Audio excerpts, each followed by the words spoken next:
Hello everyone, आज हम लोग पढ़ने वाले हैं क्लास 11th की इतिहास की बुक से चैप्टर नंबर 2 की पार्ट 3। पिछले क्लास में हमने पार्ट 1 पार्ट 2 कंप्लीट कर लिया था। आज हम लोग पढ़ेंगे पार्ट 3 और आज हम लोग पढ़ने वाले हैं शहरीकरण का महत्व से। हम लोग किसके बारे में बात कर रहे थे, हम लोग किसके बारे में पढ़ाई कर रहे थे? मेसोपोटामिया के बारे में। तो यहाँ लिखा है, शहर और नगर बड़ी संख्या में लोगों के रहने के ही स्थान नहीं होते थे। मेसोपोटामिया के बारे में चूँकि बात कर रहे हैं तो उसी शहर के बारे में ये कहा गया है कि जो शहर होते हैं, जो नगर होती है, उसी में लोग ज़्यादा पॉपुलेशन वहाँ पर नहीं होती। शहर और नगर बड़ी संख्या में लोगों के रहने के ही जगह नहीं होते थे। जब किसी अर्थव्यवस्था में खाद्य उत्पादन के अतिरिक्त अन्य आर्थिक गतिविधियाँ विकसित होने लगती हैं, तब किसी एक स्थान पर जनसंख्या का घनत्व बढ़ जाता है। यहाँ पर क्या कहा जा रहा है कि जब कहीं पर अगर प्रोग्रेस होता है इकोनॉमी में, जहाँ पर लोग खुशहाल होते हैं, जो जगह खुशहाल ज़्यादा होती है और वहाँ पर खाद्य उत्पादन के साथ साथ यानी वहाँ पर क्रॉप्स का उत्पादन, फसल ज़्यादा उत्पादन होती है और साथ ही साथ वहाँ की जो इकोनॉमी होती है, अगर वो विकसित होने लगे तो उस जगह पर क्या होता है, जनसंख्या यानी पॉपुलेशन बढ़ जाता है। लोग क्या चाहते हैं, लोग ऐसी जगह पर जा कर के रहना पसंद करते हैं जहाँ पर उनको खाना मुहैया हो सके, जहाँ पर इजीली उनकी जो लाइफ है वो इजी हो सके, तो राइट, गरीब ना रहें, उनकी जो ज़रूरत की चीज़ें हैं वो हमेशा उनको अवेलेबल हो सके। तो ऐसी जगहों पर लोग ज़्यादा रहना पसंद करते हैं। इसके फलस्वरूप कस्बे बसने लगते हैं और जहाँ पर इकोनॉमी ज़्यादा डेवलप होती है तो लोग वहाँ जाते हैं, वहाँ बसते हैं और मोहल्ले बनने शुरू हो जाते हैं, वहाँ पर कस्बे बनने लगते हैं। ऐसी परिस्थिति में लोगों का कस्बों में इकट्ठा रहना उनके लिए फ़ायदेमंद सिद्ध होता है। अब जहाँ पर लोग इकट्ठा रहते हैं वहाँ पर कस्बा बन जाता है, वहाँ पर मोहल्ले बन जाते हैं और वहाँ पर इकट्ठे रहना लोगों के लिए ही फ़ायदेमंद होता है। कैसे होता है? विशेषता इसलिए क्योंकि शहरी अर्थव्यवस्थाओं में खाद्य उत्पादन के अलावा व्यापार, उत्पादन और तरह तरह की सेवाओं की भी महत्वपूर्ण भूमिका होती है। अब लोग जहाँ इकट्ठे रहते हैं वहाँ उनके लिए फ़ायदेमंद होता है। ऐसा इसलिए होता है क्योंकि शहर में बहुत सारी चीज़ें अवेलेबल होती हैं, खाने पीने की चीज़ें तो अवेलेबल होती ही है, साथ ही वहाँ पर लोग व्यापार भी कर सकते हैं, अपने जीविका के लिए जो पैसे हैं वो अर्न कर सकते हैं, साथ ही साथ उत्पादन भी कर सकते हैं और दूसरी तरह तरह की सेवा भी वहाँ पर होती है और उन सभी सेवाओं की अपनी एक भूमिका होती है, जिससे लोग उन सेवाओं को लेते हैं और उसी जगह में उन्हें फ़ायदा होता है। नगर के लोग आत्मनिर्भर नहीं रहते और उन्हें नगर या गांव के अन्य लोगों द्वारा उत्पन्न वस्तुओं या दी जाने वाली सेवाओं के लिए उन पर आश्रित होना पड़ता है। यहाँ पर कहा जा रहा है कि जो शहर के लोग होते हैं, जो नगर के लोग होते हैं, नगर किसे कहते हैं? जहाँ पर पॉपुलेशन ज़्यादा होता है, राइट, और वहाँ पर बहुत सारी चीज़ें अवेलेबल होती हैं। तो नगर के लोग जो होते हैं वो आत्मनिर्भर नहीं रहते हैं, यानी खुद पर ही डिपेंड नहीं होते हैं। वो किन पर डिपेंड होते हैं? वो गांव के लोगों के ऊपर डिपेंड होते हैं। कैसे? उन्हें नगर या गांव के अन्य लोगों द्वारा उत्पन्न वस्तुओं या दी जाने वाली सेवाओं के लिए उन पर आश्रित होना पड़ता है। जो नगर के लोग होते हैं वो नगर के दूसरे लोगों के ऊपर डिपेंड होते हैं या फिर गांव के दूसरे लोगों के ज़रिए जो चीज़ें बनाई जाती हैं या उनके द्वारा जो चीज़ें उत्पन्न की जाती हैं या फिर दूसरी सेवा जो दी जाती है उन्हीं के ऊपर डिपेंड होना पड़ता है। उनमें आपस में बराबर लेन देन होता रहता है। यानी कि जो नगर के लोग होते हैं वो दूसरे नगर के लोगों के साथ लेन देन करते हैं या गांव के लोगों के साथ लेन देन करते हैं। उदाहरण के लिए एक पत्थर की मुद्रा बनाने वाले को पत्थर उकेरने के लिए कांसे के औजारों की ज़रूरत पड़ती है। यह एग्जाम्पल में दिया गया है कि अगर एक पत्थर की मुद्रा बनाई जाए तो पत्थर की मुद्रा बनाने वाले को, यानी जो पत्थर की मुद्रा बनाता है, मुद्रा किसे कहते हैं? मुद्रा कहते हैं जैसे अभी हम पैसा जिसे बोलते हैं, सिक्का बोलते हैं, राइट। तो जो भी पत्थर की मुद्रा बनाने वाले होते थे उनको पत्थर उकेरने के लिए, यानी पत्थर पर उकेरने के लिए किसी औजार की ज़रूरत पड़ती है और वो औजार किसकी होती है? कांसे की, राइट। अब वो स्वयं ऐसे औजार नहीं बना सकता। अब जो पत्थर की मुद्रा बना रहा है, तो क्या वो कांसे के औजार बना सकता है? नहीं बना सकता, उसे किसी और पर डिपेंड होना पड़ेगा। और वो ये भी नहीं जानता कि मुद्राओं के लिए आवश्यक रंगीन पत्थर वो कहाँ से प्राप्त करे। एक तो वो कांसे के औजार नहीं बना सकता जिससे कि वो पत्थर की मुद्रा बना सके, और साथ ही साथ उसको ये भी नहीं पता है कि मुद्राओं के लिए जो ज़रूरी रंगीन पत्थर है वो कहाँ से वो प्राप्त करे। उसकी विशेषज्ञता तो सिर्फ नक्काशी यानी पत्थर उकेरने तक ही सीमित होती है। यानी उनकी जो स्किल है वो सिर्फ कितनी है? उनकी स्किल इतनी है कि वो पत्थर पर उकेर सके, नक्काशी कर सके। वो व्यापार करना नहीं जानता, राइट। कांसे के औजार बनाने वाला भी धातु, तांबा या रांगा यानी टिंग लाने के लिए खुद बाहर नहीं जाता। अब जो पत्थर की मुद्रा बनाने वाला है वो कांसे के औजार किससे लेगा? जो कांसे के औजार बनाता है, राइट। अब कांसे के औजार बनाने वाला भी कांसे के औजार बनाने के लिए धातु, तांबा या रांगा जिसे टिन कहते हैं वो लाने के लिए खुद बाहर नहीं जाता।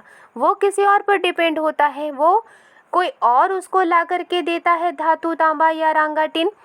तब वो उस चीज़ से क्या बनाता है? औजार बनाता है, राइट। वो तो खुद बाहर नहीं जाता, उसे तो कोई और देता है। साथ ही उसे ईंधन के लिए हरदम लकड़ी के कोयले की ज़रूरत रहती है।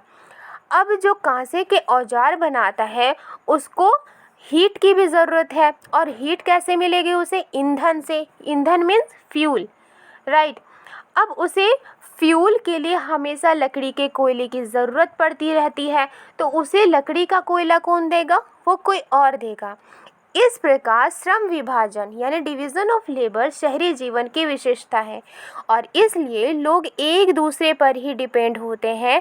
और इसीलिए ये जो विभाजन है, किस चीज़ का विभाजन? श्रम विभाजन, यानी जो काम का विभाजन है, जो लेबर का विभाजन है, वो शहरी जीवन की एक विशेषता है, उनकी कैरेक्टरिस्टिक्स है। इसके अलावा शहरी अर्थव्यवस्था में एक सामाजिक संगठन का होना भी ज़रूरी है। इसके अलावा यानी लोग एक दूसरे के ऊपर तो डिपेंड है, लोग एक दूसरे की हेल्प कर रहे हैं। साथ ही साथ शहरी अर्थव्यवस्था में यानी शहर की जो इकोनॉमी है उसमें एक सामाजिक संगठन यानी एक लोगों के आपस का जो संगठन है उसका होना भी ज़रूरी है, समाज का होना भी ज़रूरी होता है। शहरी विनिर्माताओं के लिए ईंधन, धातु, विभिन्न प्रकार के पत्थर, लकड़ी आदि ज़रूरी चीज़ें भिन्न भिन्न जगहों से आती हैं।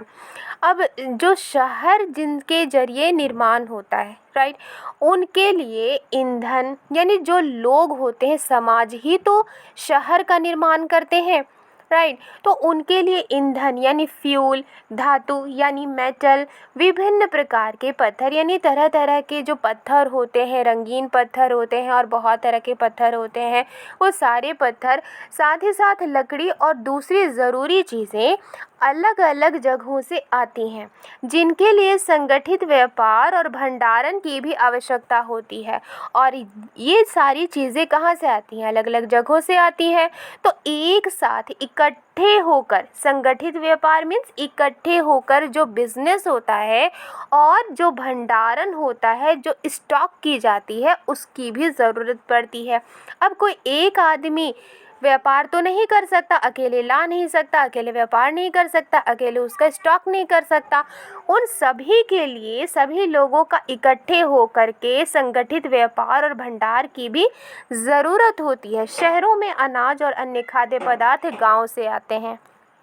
अब शहरों में तो पॉपुलेशन होती है, वहाँ पर अनाज कहाँ से आती है और दूसरे खाने पीने की चीज़ें कहाँ से आती हैं? गांव से आते हैं। जैसे दूध है, मांस है, राइट, क्रॉप्स है और वेजिटेबल्स है, वो सारी चीज़ें गांव से आती हैं। और उनके संग्रह यानी उनको इकट्ठा करने और उनको बांटने, वितरण मीन्स बांटना, वितरण मीन्स डिस्ट्रीब्यूट करना, तो उन सारी चीज़ों को स्टॉक करना और वितरण करना यानी डिस्ट्रीब्यूट करने के लिए व्यवस्था करनी होती है। ऐसा इंतज़ाम करना होता है कि जिससे कि सभी को वो सारी चीज़ें मिल सके, इसके अलावा और भी अनेक प्रकार के क्रियाकलापों में तालमेल बैठाना पड़ता है और सिर्फ उन सारी चीज़ों को इकट्ठा करने, संग्रह करने, स्टॉक करने और डिस्ट्रीब्यूट करना ही सिर्फ काफ़ी नहीं होता है, बल्कि उसके साथ साथ दूसरे कामों में तालमेल बैठाना यानी कि बैलेंस बैठाना पड़ता है। वो सारी चीज़ें क्या हैं? मुद्रा काटने वालों को केवल पत्थर ही नहीं, उन्हें तराशने के लिए औजार और बर्तन भी चाहिए। जाहिर है कि ऐसी प्रणाली में ऐसी जो प्रणाली होती है, तरीका होता है, ऐसे में कुछ लोग आदेश देते हैं और दूसरे उनका पालन करते हैं। फॉर एग्ज़ाम्पल, अगर मुद्रा काटने वाले को पत्थर ही नहीं, दूसरे तराशने के लिए औजार और बर्तन भी चाहिए, राइट। एक मुद्रा जो बनाता है उसको पत्थर भी चाहिए, उसको औजार भी चाहिए, बर्तन भी चाहिए, तो वो क्या करेगा? किसी और को ऑर्डर देगा और उसके बदले में उसको पैसे देगा। दूसरे को ऑर्डर देने के बाद जो दूसरा है वो ऑर्डर लेगा और उसी के ऑर्डर का वो पालन करेगा, राइट। इसके अलावा शहरी अर्थव्यवस्था को अपना हिसाब किताब लिखित रूप में रखना होता है। दूसरी तरफ जो शहर की इकोनॉमी होती है उसको अपना हिसाब किताब, जो उनका लेन देन होता है, जो हिसाब किताब होता है, उनको लिख करके रखना होता है। यहाँ पर एक हिंट दिया गया है, उसे भी पढ़ते हैं। मेसोपोटामिया के प्राचीनतम नगरों का निर्माण कांस्य युग यानी लगभग 3000 ईसा पूर्व में शुरू हो गया था। अब मेसोपोटामिया के बारे में हम पढ़ रहे हैं और मेसोपोटामिया की जो सबसे पुरानी जो नगर है उनका निर्माण कब हुआ था? जब कांस्य युग था, यानी कांसा, यानी ईसा पूर्व लगभग 3000 ईसा पूर्व में शुरू हो गया था। कांसा तांबे और रांगे के मिश्रण से बनता है। कांसे के इस्तेमाल का मतलब है कि ये धातुएं दूर दूर से मंगाई जाती थी। बढ़ई का सही काम करने, मनकों में छेद करने, पत्थर की मुद्राएं उकेरने, फर्नीचर में जड़ने, सीपियाँ काटने आदि कामों के लिए धातु के औजारों की ज़रूरत पड़ती थी, क्योंकि धातु क्या होता था, मेटल क्या होता था, वो हार्ड हुआ करता है, राइट, और उससे आसानी से काम होते हैं। मेसोपोटामियाई हथियार भी कांसे के ही होते थे। उदाहरण के लिए भालों की नोकें कांसे की बनी होती थी, जिन्हें हम पृष्ठ 38 पर देख सकते हैं।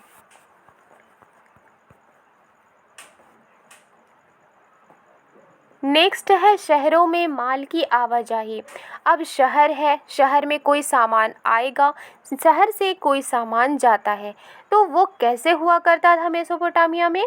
मेसोपोटामिया के खाद्य संसाधन चाहे कितने भी समृद्ध रहे हों, राइट, खाद्य संसाधन मीन्स जो खाने के जो रिसोर्सेज हैं वो चाहे कितने भी समृद्ध हों, कितने भी डेवलप हों, उसके यहाँ खनिज संसाधनों का अभाव था, मिनरल संसाधनों का अभाव था। दक्षिण के अधिकांश भागों में औजार, मोहरें यानी मुद्राएं और आभूषण बनाने के लिए पत्थरों की कमी थी। इराकी खजूर और पोपलार के पेड़ों की लकड़ी गाड़ियां, गाड़ियों के पहिए या नावें बनाने के लिए कोई ख़ास अच्छी नहीं थी। तो जो इराकी खजूर और पोपलार के पेड़ों की जो लकड़ियाँ होती थी वो गाड़ियों के पहिए या नाव बनाने के लिए अच्छी नहीं होती थी, और औजार, पात्र या गहने बनाने के लिए कोई धातु यानी मेटल वहाँ उपलब्ध नहीं थी। कहाँ? मेसोपोटामिया में। इसलिए हमारे विचार से प्राचीन काल के मेसोपोटामियाई लोग संभवतः लकड़ी, तांबा, रांगा, चांदी, सोना, सीपी और अलग अलग प्रकार के यानी विभिन्न प्रकार के अलग अलग प्रकार के पत्थरों को तुर्की और ईरान अथवा खाड़ी पार के देशों से मंगाते थे। तो ये जितनी भी सारी चीज़ें थी, जैसे लकड़ी है, तांबा है, रांगा, चांदी, सोना, सीपी और अलग अलग तरह के पत्थर, मेसोपोटामियाई लोग कहाँ से मंगाते थे? तुर्की और ईरान या फिर खाड़ी पार के देशों से मंगाते थे, जिसके लिए वे अपना कपड़ा और कृषि जन्य उत्पाद काफ़ी मात्रा में उन्हें निर्यात करते थे। क्योंकि वहाँ से वो सारी चीज़ें मंगाते थे और बदले में उन्हें क्या निर्यात करते थे, उन्हें क्या देते थे? वो अपना कपड़ा दिया करते थे और साथ ही साथ जो खेतों से जो उत्पाद होता था, खेतों में जो क्रॉप्स होते थे वो काफ़ी मात्रा में उन्हें निर्यात करते थे। इन देशों के पास खनिज संसाधनों की कोई कमी नहीं थी। किस देशों के पास? तुर्की, ईरान और खाड़ी पार के देशों के पास। राइट, मगर वहाँ खेती करने की बहुत कम गुंजाइश थी। मेसोपोटामिया में क्या था, खेती हुआ करती थी। राइट, और जो चीज़ें थी वो कहाँ पर ज़्यादा थी, तुर्की, ईरान और खाड़ी पार के देशों से। तो मेसोपोटामिया के लोग ये सारी चीज़ें मंगाया करते थे और उन्हें क्या दिया करते थे, कपड़ा और कृषि जन्य उत्पाद। राइट, इन वस्तुओं का नियमित रूप से आदान प्रदान तभी संभव होता जब इसके लिए कोई सामाजिक संगठन हो जो विदेशी अभियानों और विनिमयों को निर्देशित करने में सक्षम हो। क्योंकि वो अलग कंट्री था और मेसोपोटामिया अलग थी, तो उन दोनों के बीच में ऐसा कोई सामाजिक संगठन होना हो जिससे कि जो विदेशी जो भी काम है, जो अभियान है और जो लेन देन होता है उसको देख सके, उसको लीड कर सके, उसके ऊपर नज़र रख सके। दक्षिणी मेसोपोटामिया के लोगों ने ऐसे संगठन स्थापित करने की शुरुआत की। अब दक्षिणी मेसोपोटामिया के लोगों ने ऐसे ही संगठन बनाया। राइट, शिल्प, व्यापार और सेवाओं के अलावा कुशल परिवहन व्यवस्था भी शहरी विकास के लिए अत्यंत महत्वपूर्ण होती है। यहाँ क्या कहा जा रहा है कि जो शिल्प है, बिजनेस है और सेवा के अलावा एक अच्छा परिवहन यानी एक जगह से दूसरी जगह जाने की जो सहूलत है वो भी शहरी विकास के लिए, एक शहर के डेवलपमेंट के लिए बहुत ही ज़्यादा इम्पॉर्टेंट होती है। भारवाही पशुओं की पीठ पर रखकर या बैलगाड़ियों में डालकर शहरों में अनाज या काठ, कोयला लाना ले जाना बहुत कठिन होता है, क्योंकि उसमें बहुत ज़्यादा समय लगता है और पशुओं के चारे आदि पर भी काफ़ी खर्च होता है। अब अगर ऐसे पशु का यूज़ किया जाए जो भार लेकर के चल सकता है, राइट, जो बहुत सारी चीज़ों को लेकर के पीठ पर रख कर के एक जगह से दूसरी जगह ले जा सकता है, लेकिन ये जो पशु होते हैं, ये जो बैलगाड़ी होते हैं, वो बहुत ही ज़्यादा स्लो चलते हैं। राइट, और साथ ही साथ उन पशुओं के चारे पर भी, उनके खाने पीने, उनके चारे पर भी काफ़ी खर्च आता है। शहरी अर्थव्यवस्था इसका बोझ उठाने के लिए सक्षम नहीं होती और जो शहर की इकोनॉमी है इतना ज़्यादा खर्च उठाने के लिए वो कैपेबल नहीं होती, सक्षम नहीं होती। इसलिए परिवहन का सबसे सस्ता तरीका सर्वत्र जलमार्ग ही होता है। तो इसलिए जो परिवहन होता है यानी जो एक जगह से दूसरी जगह आने जाने का जो परिवहन होता है, मीन्स ऑफ ट्रांसपोर्ट होता है, वो सबसे सस्ता तरीका कौन सा होता है, वो जल मार्ग होता है, यानी पानी के रास्ते से एक जगह से दूसरी जगह जाना। ये कैसे होता है, एक नाव पर बहुत सारी चीज़ें लाद दी जाती हैं और पानी के रास्ते से एक कंट्री से दूसरी कंट्री जाना आसान होता है और सस्ता भी होता है। अनाज के बोरों से लदी हुई नावें या बजरे नदी की धारा अथवा हवा के वेग से चलते हैं। जो अनाज के बोरे से लदी हुई नाव होती है, बजरे होते हैं, वो नदी की जो धारा होती है, जिस डायरेक्शन में नदी की धारा होती है या जिस डायरेक्शन में हवा होती है उसी के वेग से चलते हैं, जिसमें कोई खर्चा नहीं लगता। जबकि जानवरों से माल की ढुलाई की जाए तो उन्हें चारा खिलाना पड़ता है। पुराने मेसोपोटामिया की नहरें और प्राकृतिक जलधाराएं छोटी बड़ी बस्तियों के बीच माल के परिवहन का अच्छा मार्ग थी। यानी पुराने मेसोपोटामिया की जो नहरें थीं, हमने नहर के बारे में पिछले क्लास में पढ़ा है। मेसोपोटामिया की जो नहरें थीं और प्राकृतिक जलधाराएं, जो नेचुरल जलधाराएं थीं, छोटी बड़ी बस्ती के बीच में इन सारी चीज़ों के परिवहन का यानी ट्रांसपोर्ट का अच्छा मार्ग थी। और आगे इसी अध्याय में मारी नगर का जो विवरण दिया गया है उसे पढ़ने से ये स्पष्ट हो जाएगा कि फरात नदी उन दिनों व्यापार के लिए विश्व मार्ग के रूप में कितनी अधिक महत्वपूर्ण थी। तो आगे हम लोग पढ़ेंगे मारी नगर के बारे में, जो विवरण दिया गया है उसके बारे में पढ़ेंगे। तो ये क्लियर हो जाएगा कि जो फरात नदी है मेसोपोटामिया की, उन दिनों बिजनेस करने के लिए विश्व मार्ग के रूप में कितनी अधिक इम्पॉर्टेंट थी। विश्व मार्ग क्यों? क्योंकि वो जो फरात नदी थी उससे कई कंट्री में परिवहन किया जाता था। राइट, नेक्स्ट क्लास में हम लोग पढ़ेंगे लेखन कला का विकास। आई होप आपको ये चैप्टर समझ में आई है। तो लाइक एंड सब्सक्राइब करना मत भूलिएगा। मिलती हूँ नेक्स्ट वीडियो में। Thank you.